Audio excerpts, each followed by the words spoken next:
Assalamualaikum warahmatullahi wabarakatuh. Perkenalkan, nama saya Agus B, PBA 34 Angkatan 2019. Ingin menceritakan sedikit tentang geografis daripada salah satu filsuf terkenal di pertengahan abad yang bernama Al-Ghazali. Nama lengkap beliau adalah Abu Hamid Muhammad Ibnu Ahmad Al-Ghazali Al-Tusi, lahir pada tahun 450 Hijriah atau 1058 Masehi di Gozala, Tus, Provinsi Khorasan, Republik Islam Iran. Dengan demikian ia adalah keturunan Persia asli. Orang tuanya gemar mempelajari ilmu tasawuf karena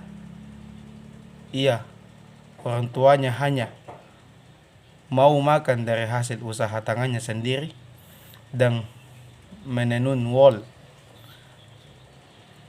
Panggilan Al-Ghazali sebagai sebutan penduduk Khorasan kepadanya. Sebagian ahli sejarah menyebutnya Al-Ghazali sehubungan dengan desa tempat dia dilahirkan, yaitu Ghazala.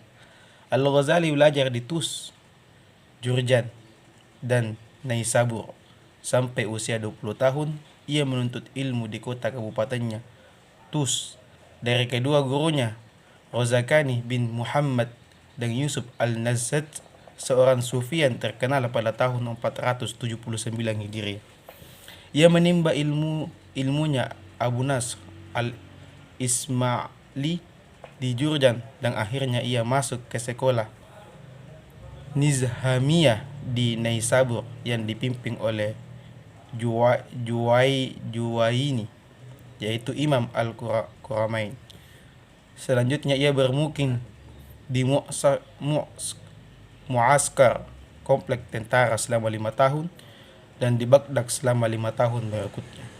Di Baghdad inilah ia menjadi pemimpin dan guru besar Madrasah Nizhamiyah Baghdad.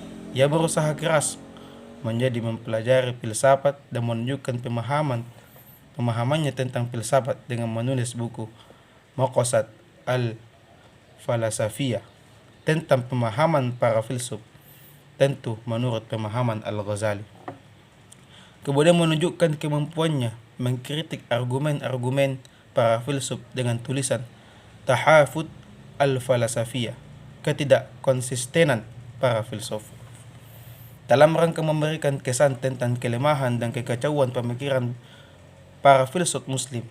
Setelah sembuh dari mengalami sakit yang parah selama 6 bulan, kehilangan nafsu makan dan tidak bisa bicara karena konflik batin sama kuat antara dorongan untuk berada di Baghdad, memimpin mengajar di Hasmiyah Baghdad, dan dorongan untuk meninggalkan Baghdad untuk menjalani tasawuf.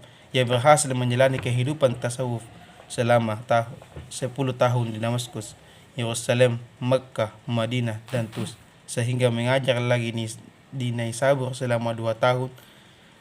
Ia kembali lagi ke Tus mendirikan Kankah, pusat latihan bagi calon sufi. Usaha ini ia lakukan sampai ia wafat di Tus pada tanggal 14 Jumadil Akhir 505 Hijriah. Itu dalam usia 55 tahun. Jasadnya dikebumikan di sebelah timur benteng dekat Tabaran, berdampingan dengan makam penyair yang terkenal Al-Firdausi. Inilah sedikit biografi dan